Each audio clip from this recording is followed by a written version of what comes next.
ಇನ್ನು ಡ್ರಾಮಾ ನಡೀತಾ ಇದೆ. ರಿಸಲ್ಟ್ ಏನಾಗುತ್ತೆ ನೋಡೋಣ ಅಂದಿದ್ದಾರೆ ಕುಮಾರಸ್ವಾಮಿ. 140 ಕ್ಷೇತ್ರಗಳನ್ನು ಕೊಟ್ಟಿದ್ದಾರೆ ಜನ. ಇವರು ಮಾಡಿರೋದು ಏನು ಅಂತ ಕೇಳಿದ್ರು ಕುಮಾರಸ್ವಾಮಿ.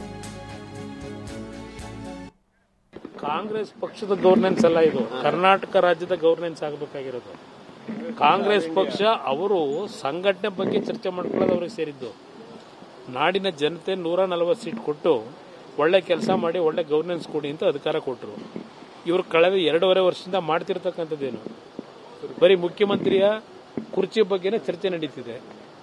ಎಲ್ಲ ಸೀನಿಯರ್ ಲೀಡರ್ಸ್ ಇದ್ದಾರೆ.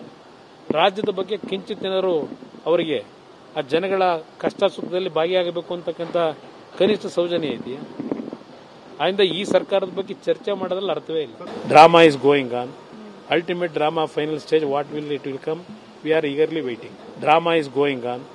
Ultimate drama final stage, what will it will come? We are eagerly waiting.